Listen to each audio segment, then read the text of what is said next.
পরম এখানে উপস্থিত সমস্ত দাদা মায়েদের আমার সশ্রদ্ধ রণিত জয়গুরু। আমি খুব সাধারণ মানুষ, চেষ্টা করছি ঠাকুরকে নিয়ে চলার, এবং ৭-৮ বছর হয়ে যেমন 97-এ দীক্ষা হচ্ছে, এবং তারপর থেকে ষষ্ঠ নিয়ে 2016-তে যে বছর 2016 বা 15 যে বছর 4.5 লাখ দীক্ষা হয়ে এলো আমাদের ঠাকুরের, আমাদের শ্রদ্ধে বর্তমান বাবাইদা যিনি ছিলেন, বর্তমান যিনি আচার্যদেব, তিনি যে বছর ফিরলেন তারপরেই আমি সসপেন্ড নিয়েছিলাম তার কাছ থেকে।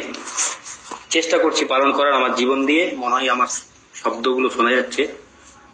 তো এখানে আমি প্রথমেই আমার জীবন দেবতা পরমারাধ্য ঠাকুরের চরণে আমার ভুলণ্ডিত সশ্রদ্ধ প্রণাম। জগৎজননী শ্রী লক্ষ্মী স্বরূপিণী বড়মার চরণে আমার সশ্রদ্ধ ভুলণ্ডিত প্রণাম। প্রধান আচার্যদেব শ্রী শ্রী বড়দার চরণে আমার ভুলণ্ডিত প্রণাম। বর্তমান সংঘাচার্যদেবের চরণে আমার ভুলণ্ডিত প্রণাম। এখানে উপস্থিত সমস্ত ঠাকুর পরিবারের চরণে আমার সশ্রদ্ধ ভুলণ্ডিত প্রণাম। তাদেরকে প্রণাম করে বা তাদের শ্রদ্ধা জানিয়ে আমরা আমাদের জীবনকে কি বলবো, ঠিক আমার ভাষাতে যেভাবেই শ্রদ্ধা জানাই আমরা অপূর্ণ, তাও ঠিক আছে। কারণ এখানে যারা প্রত্যেকে আছেন, যারা এই ইষ্ট নেশা করেন আর কি, তারা জানেন ব্যাপারটা, তাদের কত উপকার হয়েছে জীবনের, মানব মনের, আধ্যাত্মের, বোধের, জ্ঞানের, ভাষার, চলার, বন্ধুত্বের, সহমর্মিতার, সম্পর্কের, জানার, যা যা হয় জীবনে, প্রজ্ঞা, সুকৌশল, নিষ্ঠা, তারপরে অনুশাসনবাদ, ঠাকুরকে মেনে চলা, ঠাকুরের জ্ঞান, এর ব্যাখ্যা করার মতো কোনো যোগ্যতা, কোনো বোধ, কোনো জ্ঞান আমার নেই। তবে এখানে যারা আছেন, আজকে তাদের অনুষ্ঠান শুনলাম, মানে কি বলবো, অসাধারণ, অপূর্ব, যেভাবেই ব্যাখ্যা করা হোক, অপূর্ব তো অসাধারণ, খুবই খুবই সুন্দর। এবং প্রতিটা যদি শৈলভাবে সাজানো যায় একটা নির্দিষ্ট কার্ভে, যেটা পিক পয়েন্টে যায়, প্রতিটা মানুষকে প্রচন্ড নিষ্ঠাবান। আমি প্রত্যেকে দেখি, তো আমি বেশি দিন হয় না, 1.5 বছর থেকে 2 বছর জয়েন করেছি অনলাইনে, 1.5 বছর হবে। চেনেন আমার বাড়ি অ্যাকচুয়াল এখানে জামশেদপুরে চাকরি সূত্রে থাকি। আমার বাড়ি হচ্ছে এই রবীন্দ্র দাসদার বাড়ির থেকে 18 কিলোমিটার দূরে, উনি চিনেন একটু 18 কিলোমিটার চন্দ্রকোনা টাউনের বাড়ি আমার অ্যাকচুয়ালি, ঠিক আছে, জন্মগত ভাবে সেখানে সবাই আছেন। তো আমি এখানে একটা কথা বললাম, আমার ঠাকুরের দীক্ষা হওয়াটা একটা করুণা। ঠাকুরের করুণা ধারা তো যেভাবেই যে ভাষাতেই ব্যাখ্যা করা যাক, এটা অসম্পূর্ণ, আর আমাদের সেই জ্ঞান বোধ নেই, আমার তো নেই কমসে কম, আমি এটুকু জানি। তো যাই আমাদেরও নেই বলা যেতে পারে না, যারা আছেন তারা নিষ্ঠাবান মানুষ, তো তারাও জানেন ঠাকুরকে ব্যাখ্যা করা। ঠাকুরের এত বাণী, প্রতিটা বাণী, প্রতিটা পূর্ণচ্ছেদ কমা, তার ব্যাখ্যা, এক একটা বাণীকে নিয়ে সারা জীবন ধরেও আমি যেটা ভাবতাম হয়ে ওঠেনি আমার দ্বারা, রিসার্চ করলেও হয়তো একটা পিএইচডি পাওয়া যেত, তো ইচ্ছে ছিল কিন্তু হয়ে ওঠেনি। যাই হোক, সেই তাকে ব্যাখ্যা করার মতো কোনো যোগ্যতা, তার করুণা দ্বারা ব্যাখ্যা করার মতো কোনো যোগ্যতা আমার নেই। চেষ্টা করছি আমি এটুকুই। যা তিনি আমার দীক্ষার কারণটাই হচ্ছে আমার নার্ভের প্রবলেম হয়েছিল। আমি আমার জীবনে একটা ইচ্ছে ছিল হয়তো ম্যাথামেটিক্সে পিএইচডি করবো, কিন্তু হয়ে ওঠেনি। আমাকে ইঞ্জিনিয়ারিং লাইনে ঢোকানো হয়েছিল, তখন আমি নার্ভের প্রবলেম হলো, তখন আমি আসলাম। আমার কাকার অসুখ চলছিল, তখন আমার ঋত্বিক বললেন কোনো অসুবিধা নেই, ঠিক আছে, তুমি অসুখ পালন করার পরেই চলে আসবে, ঠিক আছে। তো এইভাবেই আমি দীক্ষাটা নিয়েছিলাম মোস্টলি, আমার যা মনে আছে 97। তো সেখান থেকে দীক্ষা হলো আমার ঋত্বিক শ্রদ্ধেয়, আমার নমস্য ব্রজগোপাল গুরু দাদা, ইনি ঘাটাল মন্দিরের ইনচার্জ আছেন। এবং সেখান থেকে তাদের সঙ্গে যুদ্ধে আমার যা হয়েছে সেটা বলার চেষ্টা করছি।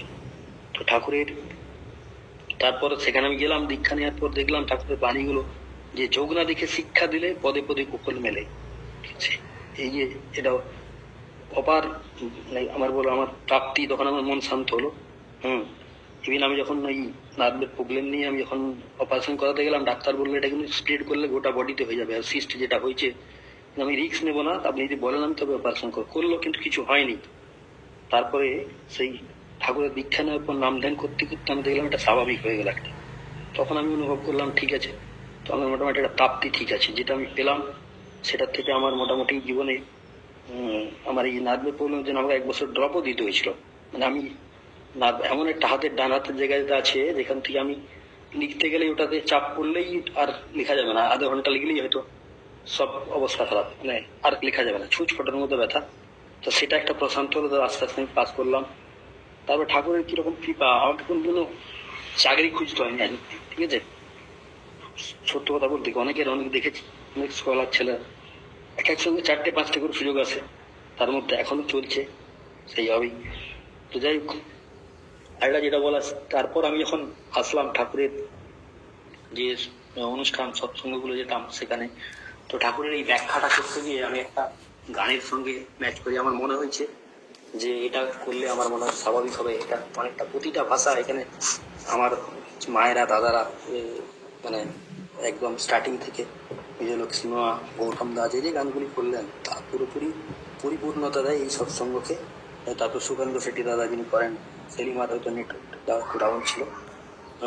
তো ঠাকুরের একটা গান আছে, তো ঠাকুর তোমার পরশ হবু ধুলিতে ধুলিতে যাবে। তো আমাদের এই ঠাকুরের পরশ মানে শোনা, তো তাকে যাতেই ছোঁয়াবেন সেই শোনা হয়ে যায়। কিন্তু আমরা ছুতে পেরেছি কি, পারি কি? আমি তো পারিনি।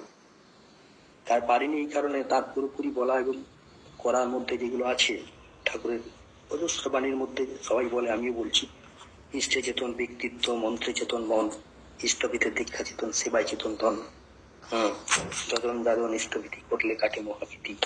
এই যে মহাবিধি কাটা, তার মানে কি ইষ্টবিধির যে সংজ্ঞাটা বললো, সবাই বলে যেটা, কারণ ইষ্টবিধি হচ্ছে আমাদের ব্যাকরণ। আমি ম্যাথামেটিক্সে যেহেতু আমি কোথায় কি পুট করলে কি ব্যাকরণ, কি কি সূত্র পুট করলে কি রেজাল্টটা উঠাবে, যেটা সেরকম জানা, সেরকম ঠাকুরের যে বাণীগুলো অতিকে যেটাকে সহজ করবেন আমাদের সত্ত্বেও প্রধান আচার্য যদি দাদা বললেন 3টে বাণী মানলেই হয়। এতগুলো বাণী তো মানুষের মানলেই হয় মানে কি, আপনি তো সব বাণীগুলো সব সময় মান্য করতে পারবেন না। এই কথাটা মাথায় রাখলে কি হয়, সুবিধা হয়। আমার মাথার মধ্যে গ্রন্থি রাখলে আমরা সহজভাবে সেটাকে জীবনযাপন করতে পারি, ঠিক আছে। তো সেই 3টে বাণী তো সবাই জানেন, আমি সেখানে আর যাচ্ছি না, কারণ এখানে যারা আছেন প্রতিদিন সৎসঙ্গে আসেন। তো আমি এই গানটার মধ্যে আমার যে কোনো সৎসঙ্গের লিমিটেশন থাকলে সুবিধা হয়, ধৈর্য এবং শোনা দুটোই ব্যাপার আছে। তো যাই হোক, আমি ঠাকুর তোমার পরশ হবু ধুলিতে ধুলিতে জাগে। ধুলি কণার জায়গাতে গেলে কি হয়, আমার পরশটা পেতে হবে, পরশ পেতে গেলে মানতে হবে, মানতে গেলে স্থবিতি যেভাবে করতে বলেছে ঠাকুর সেভাবে করতে হবে। তার জন্যই আমাদের অনুশাসন বাদ মেনে চলতে হবে। অনুশাসন বাদ মেনে না চললে কি হবে, আমরা যে জীবনে যে যতই জ্ঞানী হই, সেখান থেকে আসবে না, সেই আমার নির্দিষ্ট পন্থাতে আসবে না। এটা যদি আমি অনুশাসনবাদের মধ্যে চলতে পারি তবেই আমার জীবন সুকৌশলী হবে। সুকৌশলী না হতে পারলে আমার ব্যালেন্স আউটপুট আসবে না। ব্যালেন্স আউটপুট না আসলে আর ফ্রুটফুলনেস অ্যান্ড চার্মিং আসবে না আমার জীবনে। যদি ফ্রুটফুলনেস অ্যান্ড চার্মিং না আসে, তখন আমার জীবনটা একটা ধারাতে প্রবাহিত হবে না। জীবনটা যদি ধারাতে প্রবাহিত, আমি আমার সাকসেস সম্বন্ধে কোনো ডেফিনেশন পাবো না। ঠাকুর একজন ব্যক্তি বলেছিলেন, বড় হওয়ার অর্থ মানে বৃহৎ নয়, মহৎ হওয়া। মহৎ শব্দের অর্থ হচ্ছে মহান। মহান মানে মানবিক জায়গা থেকে তুলে ধরার জন্য যা যা হয়, যা যা করা করণীয় আছে, আর সেটা করতে গেলে আমাদের যা কিছু করি আমরা মন বুদ্ধি সংস্কার থেকে আসে। মনটা সম্বন্ধে এক জায়গায় বলা আছে, যা পৌঁছে না, যেখানে পৌঁছে না রবি সেখানে পৌঁছবে কবি। রবি মানে সূর্য যে স্পিডে আলো দীক্ষিত করে, একটা মানুষের মন তার থেকেও বেশি স্পিডে বিভিন্ন জায়গায় পৌঁছতে পারে, কিন্তু এর কন্ট্রোলিং পয়েন্ট আমার নেই। কিন্তু মন বুদ্ধি সংস্কার, বুদ্ধিটা আসে জ্ঞান থেকে, আর সংস্কার আমার এই প্যারামিটারটাকে সেট করে দেয়। তো আমাদের যে 3টে সংস্কার আছে মানুষের জীবনে, আমি মনে করি পূর্বজন্মের সংস্কার, যেখান থেকে আত্মা বলুন, আধ্যাত্মিক পথে অ্যাস্ট্রোলজিক্যাল বলুন, তার পূর্বজন্মের যে কারুকার্য কাণ্ডা বৃত্তি প্রবৃত্তি, ঠাকুরের ডেফিনেশন বললো বৃত্তি প্রবৃত্তি, সেটাই হচ্ছে পূর্বজন্মের সংস্কার এবং জেনেটিক্যাল সংস্কার এবং সংস্কারের মধ্যকার যে আউটপুট, সেটা হচ্ছে বৃত্তি প্রবৃত্তি। যে বৃত্তের সারাংশে আমার জীবন, কর্ম, বোধ, জ্ঞান, ভাষা জানা বেরিয়ে উঠে, প্রস্ফুটিত হয়, সেটাই আমার বৃত্তি প্রবৃত্তি। এবং সেটা যত ভালো সুন্দর হবে, সেখানে ঠাকুর বললো যে বৃত্তির মধ্যে ঘুরে বেড়ালে তুমি বৃত্তির জালে না জাল হতে পারো, সেখান থেকে বেরিয়ে আসতে হবে, ঠিক আছে। সেই বৃত্তি প্রবৃত্তি মানে বৃত্তি প্রবৃত্তি থাকবেই। আমাদের যা যা গুণাবলী একটা মানুষের হওয়া উচিত। আমরা একটা বাবু পাগলা একটা গান আছে, দেহটি দিয়েছে যখন এ ভুল তাহারই কারণ, ঠিক আছে। ভুলটা হবেই, কিন্তু ভুলেও আমরা যেন একটা রেজিস্ট্যান্স পয়েন্ট, একটা লাগাম থাকে আমাদের মধ্যে, একটা দাঁড় পাল থাকে আমাদের, যেন একটা নোঙ্গর থাকে। সেই নোঙ্গরটা ঠাকুরকে ধরে চললেই আমরা তার তখন এই খরচটা পাবো।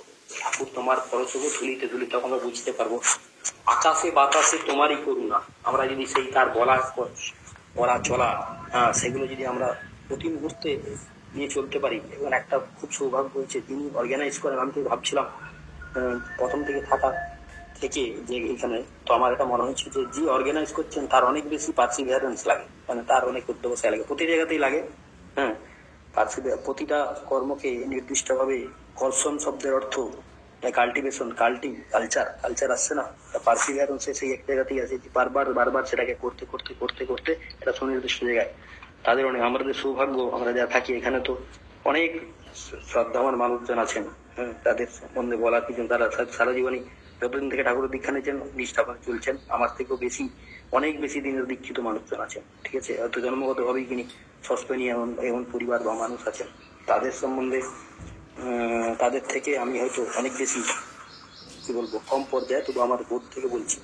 আমাদের এই চলাফেরার মধ্যে যদি এই সহজতা, এই যে আমাদের অনলাইন সৎসঙ্গ পেয়েছি আর কি, যারা অফলাইন সৎসঙ্গে যাই, সেখানে গিয়ে আমরা বসি, হয়তো সপ্তাহে 3 দিন হয়, 4 দিন হয়, 5 দিন হয়, হয়তো ভাদ্র মাসে হয়তো একসঙ্গে 8 দিন হয়, কিন্তু তার থেকেও বড় পাওয়া যে অনলাইন সৎসঙ্গ, যেখানে মানুষজন তার সারাদিনের ক্লান্তি, সারাদিনের মানসিক অবসাদ, সারাদিনের ভুল বোঝাবুঝি থেকে একটা রেজিস্টিং পয়েন্ট এভরি টাইমস। আমরা হয়তো, আপনি অফিসে ঢুকেছেন, আপনাকে হয়তো কেউ দুটো কটু কথা বললো, আপনি যখন বুঝতে পারবেন ঠাকুরের দ্বারা তার মধ্যে ঠাকুরের চেতনা থাকে। হ্যাঁ, ইষ্টে চেতন ব্যক্তিত্ব, মন্ত্রে চেতন মন, ইষ্টভীতে দীক্ষা চেতন, সেবায় চেতন ধন। তা আপনি যখন এই যে বাণীটা যদি আপনার মাথার মধ্যে থাকে, তখন বুঝতে পারেন যে ঠাকুর কি বলতে চেয়েছেন, আমি এখানে কি রিপ্লাই করব, সে মানুষটা কিরকম আমার সঙ্গে রিপ্লাই করতে এসছে, কি কি বোধ নিয়ে, কি ভাষা নিয়ে কথা বলতে এসছে। তা যদি আমি, আমার মধ্যে এই কনসাসনেস থেকে থাকে, তাহলে আমার মনে হয় আমার আর সেখান থেকে আমার ব্যর্থ হবে না। আমি মানুষটা হয়তো তাকে অ্যাভয়েড করছি, সে বুঝতে পারছে আমি ক্ষতি করলাম না আমারটা। ঠিক আছে, প্রথমে তো আমাকে মাচানো, জগৎ সম্বন্ধে ধর্ম করতেছে, ধর্মের মাচা বাড়ার মর্ম যা, ঠিকই যেন ধর্মটা মাসতে নরের যা যা লাগে ধর। হ্যাঁ, ধর্ম বলে জানিস থাকে, এরকম একটা বাণী আছে, মাসতে নরে যা যাবে তা নিয়েই তো ধর্ম জাগে। হ্যাঁ, তো কেমন মানুষ কি বা চাই। তাই এই যে ব্যাপার হচ্ছে ঠাকুরের বলাগুলো, এগুলো আমাদের মধ্যে গ্রন্থিগত হতে হতে হতে হতে আমরা যদি সৎসঙ্গে থাকি, আমি তো একটু উপরে পেয়েছি অন্তত, আমি তারপরে অনেকটাই, এখানে সবাই পাগল যারা আছে, ঠাকুর পাগল, কারণ ঠাকুরকে ভালো না লাগলে, ভালো এই যে সৎসঙ্গে থাকাই বলুন আর ঠাকুরকে নিয়ে চলাই বলুন, ভালো লাগা থেকে আমার লাগাটা যেখানে ভালো হয়, আমার লাগা মানে লেগে থাকাটা, সেটাই আমার ভালো লাগা। ঠিক আছে, আর সেই বাসাবাস করাটা যেটা, সেটা আমার ভালোবাসা, সেই বাসাটার সঙ্গে ভালো, যেখানে ভালো মানে সুন্দর, গুড, এক্সেলেন্ট, বেটার, যাই দিয়ে ব্যাখ্যা করা যায়, সেটা হয়। তো আমার বলা, এই যে গানটা দিয়ে আমি শুরু করেছিলাম, আবারও বলছি যে তোমার পরশ আকাশে বাতাসে তোমারই মহিমা, আমি যদি এটাকে নিয়ে চলি, তখন আমার মহিমাটা বুঝে, প্রেম ভরা অনুরাগে, প্রেম শব্দ আনকন্ডিশনাল অ্যাকসেপ্টেন্সি।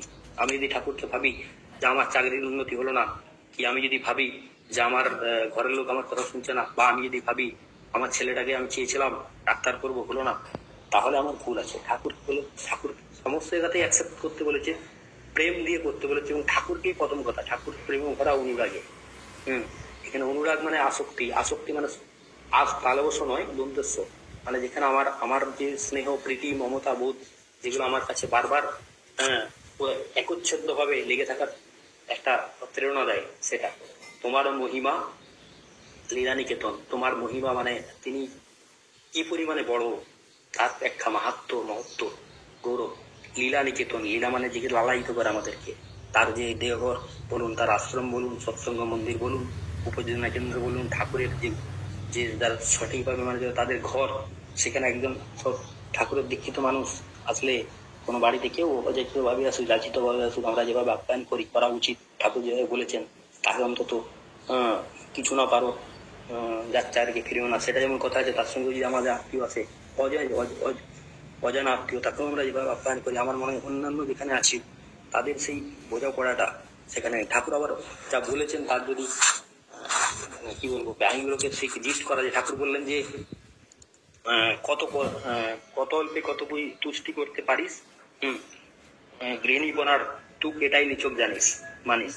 মানে গৃহিণীপনা করতে গেলে নারীদের ক্ষেত্রে বা পুরুষদের ক্ষেত্রে যারা করে, কত অল্পে কত বেশি তুষ্ট করতে পারিস, তুষ্ট করতে পারা যায়।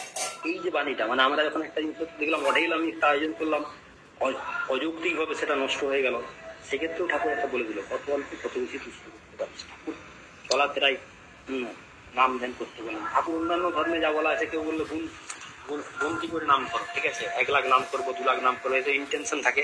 ঠাকুর বলে অজপা নাম, উষাইনে সাই মানুষ সাধারণ চলাফেরাই তো, তার সময় ইষ্ট নির্দেশ মুক্ত করাই তো। এই ইষ্ট নির্দেশটা হচ্ছে, নির্দেশ আর নির্দেশের মধ্যে পার্থক্য আছে। সবাই জানেন, আমি আবার কেন বলছি বলাটা হয়তো তবু প্রাসঙ্গিক মনে হয়। ইষ্ট নির্দেশ মানে ঠাকুরের যে বাণী দিয়ে যে বলেছেন, ঠাকুরের যে কর্মকাণ্ড দিয়ে যে বলেছেন, ঠাকুরই মুখ্য, এর বাইরে কিছু নেই। ঠিক আছে, ঠাকুর মুখ্য, সেটাকে ভেবে তার গ্রন্থিতে আমার যে চলনাটা সেটাকে প্যারামিটার সেট করতে হবে। ঠিক আছে, আমি আর কিছু হওয়ার দরকার নেই। তাতে আমাকে হয়তো আমার মধ্যে কারোর সঙ্গে আমার মনোমালিন্য হচ্ছে আজকে। ঠিক আছে, আমার হয়তো বস একটা মনে হয় বললো, যেটা আমার কাছে মনে হচ্ছে অযৌক্তিক, কিন্তু আমি তা বলে তাকে বলবো না, তাকে আমি একটা ভাষা দিয়ে বললাম, স্যার আপনি হয়তো এইভাবে বললে ভালো হতো। তিনি কিন্তু আমাকে রেগে গিয়ে ইম্পালস করতে পারেন, আমাকে রেগে গেলেই তিনি একটা রিপ্লাই করতে পারেন, কিন্তু তিনি বুঝবেন যে আমার বলাটা ছিল, হ্যাঁ ঠাকুর কথা বলার যে ধরন, ঠাকুর বললো কথা কইবি গুড়ের মতো লেপটে রবে গায়ে, হ্যাঁ মিষ্টি কথা শক্ত হলে উল্টো পানে খাই। আমরা যেন কথা বলতে গিয়ে এটা করি। হ্যাঁ, আর কথা বলার একটা ধর্ম ধার্মিক ভাবে আছে, সবাই জানেন। ঠিক আছে, যে ধীরে বলো, সমাজকে বলো, মিঠা বলো। প্রথমে ধীরে বলতে বলছে, তারপর সমাজকে বলতে বলছে, তারপর মিঠা বলো। তো এটা ধর্ম প্রতিবর্তে আজকে অবতার পুরুষরা এসছেন, তারা যে আসছেন, যে রূপে এসছেন, তাদের সঙ্গে যারা চলেছেন তারাই জীবনে সুন্দর ছিলেন। আমরাও চেষ্টা করছি সেভাবে চলার। ঠিক আছে, আর আমার যেটা বলাই গানটার মধ্যে চেষ্টা করছি, তো তোমার মহিমা লীলানিকেতন, এই পদধূলি এই আবরণ, তোমার চিত্ত ভরাই নিত্য। আমাদের এই তার চিত্ত মানে ঠাকুর বললো তোমার চক্ষু যত, তোমার মন যত নির্মল হবে, তোমার চক্ষু তত নির্মল। মন মানস চিত্ত, তো মানস চিত্ত চিন্তার জগৎ, এবং সেটা ফুটে আছে আমাদের সেন্স অর্গানি নার্ভ, যেগুলো নার্ভ হয়, তার মধ্যে চোখ সব থেকে বেশি চঞ্চল। ঠিক আছে, কারণ আমরা পুরো ব্যাপারটাকে একসঙ্গে অবজার্ভ করতে পারি, বাকিগুলো পার্ট ওয়াইজ। আমি কানে শুনছি, আমার মাথার মধ্যে যাচ্ছে, ব্রেন করছে, হৃদয়ের মধ্যে বোধ জন্মাচ্ছে, তারপর আমি সেটাকে ক্যাপচার করছি, তার মধ্যে আমার আসলো। কিন্তু একসঙ্গে যখন আমার চোখ দিয়ে দেখি, তার পুরো পিকচারাইজেশন আছে। সেই জন্য হ্যাঁ, ঠাকুরের যে বাণীটা, তোমার মন যত নির্মল হবে, চক্ষু তত নির্মল, তোমার চিত্ত ভরাই নিত্য, এরকম একটা ব্যাপার আছে। ভরাই নিত্য মানে প্রতি মুহূর্তে অনুভবে ভালো লাগে। অনুভব করলে তখন যখন আমরা বুঝতে পারি যে ঠাকুর আমাদের যা বললেন সেটা যে আমরা অনুভব করতে পারি, তখন আমাদের ভালো লাগে। ধুলিতে ধুলিতে জাগে ঠাকুর তোমার পরশ, অঙ্গন তব নীতি অবনব। আমরা যখন দেবঘর চাই, প্রতি মুহূর্তে তার যে ঠাকুরের আঙিনা নতুন নতুন ভাবে অনুভব করতে পারি। কেন পারি? আমাদের যে চলাফেরা করার মধ্যে যেটুকু মানে চাওয়া ছিল, সেগুলো যেন আমরা যেন অকাতরে পেয়ে যাই। দেখবেন আপনি কিছু নিবেদন করতে যাচ্ছেন, আমার এরকম ঘটেছে, হয়তো কে একদিন নিবেদন করবে, আপনি শুনলেন, আপনার কাজ হয়ে গেল। ঠিক আছে, মুখরিত যেন এক উৎসব। এই উৎসব মানে উৎসব আনন্দ বললেন, উৎসব সবাই যখন একই মুখ হয়ে চলে, তখন সবসময় সেটা উৎসব চলে। আমি এটাকে মানে খুব বাড়িয়ে বলছি না, আমরা যদি যে অনুভব করতে পারে তিনি এটা অনুভব করেন, তিনি তার এই যে কথাগুলো আছে, সবাকার সব মন, সবাকার জীবন, সবাকার মন, সবার প্রত্যেকে যে যা প্যারামিটার নিয়ে জন্মেছে, জন্মগত সংস্কার আছে, পূর্বজন্মের সংস্কার আছে, আর হচ্ছে সহজাত সংস্কার। এই সহজাত মধ্যেই আছে সৎসঙ্গ, সৎ নাম, সৎ মন্ত্র, সৎ বন্ধু, সৎ গ্রন্থপাঠ, সদাচার পালন, যা যা আছে এই তো সেইগুলো গৌতম বুদ্ধ বলেছিলেন যেভাবে যে সেই ঠাকুরের সবাকার মন, সবার জীবন, উচ্ছল পূজা জাগে। পূজিত করা মানে আমাকে উৎসর্গ করে দেওয়া। ধুলিতে ধুলিতে জাগে তোমার বাণী, ঘুচাই জানি মহাজীবনের নবসুর আনি। তো তোমার বাণী ঘুচাই জানি। আমাদের কি ঘুচাই? আমাদের যে আমরা যখন ঠাকুরের ইষ্টবিধি করতে বসি, তার আগে বলেছে আমি অক্ষদি, আমি অমানি, আমি নির্লভ, কামলোভ, বশিষ্ঠ, প্রাণ সেবক, বিদ্যি জানি যেহেতু পরমানন্দ, উদ্দীপ্ত শক্তি সমুদ্র তোমার সন্তান, জনজনমন প্রভু আমি গ্রহণ করবো না। এই যে এর দ্বারা যখন আমরা প্রতিদিন মনে করি, তারপর থেকে ইষ্টবিধি করলেই কি হয়, ঠাকুর একটা আমার প্রথমত আমার কি বলবো, যা ভাবনা চিন্তা করতে মানে ঘুম থেকে উঠলাম, উঠে নামধান করলাম, করতে শুরু করলাম, বা আমি যদি ইষ্টবিধি করে নামধান করি, যেভাবেই করা হোক, কিন্তু নামধান করে ইষ্টবিধি করতে বলা আছে জানি। তো তখন আমার কি হলো, একটা নোংর লেগে গেল। নোংর লাগার জন্য কি হয়, আমার বাণী ঘুচাই জানি, আমার যে নেগেটিভ জিনিসগুলো, তখন আমাকে সঠিক করার চেষ্টা করে। যাই হোক, ঠাকুরকে ব্যাখ্যা করার মতো কোনো মানে অভিপ্রায় আমার নেই। আর দীর্ঘায়িত করছে না, সময়ের সীমার মধ্যে ঠাকুর চলতে বলেছেন, আমরা চলবো। আমি চলার চেষ্টা করছি। প্রত্যেকের তার পারিবারিক পরিপার্শ্বিকের মধ্যে ঠাকুর আরোতর হয়ে উঠে। আমার ক্ষুদ্র বক্তব্য ও যদি আমার ভালো কিছু থাকে, তাহলে গ্রহণ করার, বা আপনারা জানেন সবাই গ্রহণ করেছেন, চলেন, জাস্ট একটা রিভিশন হলো। আমি সেভাবে চলার চেষ্টা করছি। আপনারা আমাকে আশীর্বাদ করবেন। আপনার প্রত্যেকের মঙ্গল কামনা করে আমি আমার ক্ষুদ্র বক্তব্য এখানে শেষ করছি। জয় গুরু, জয় গুরু।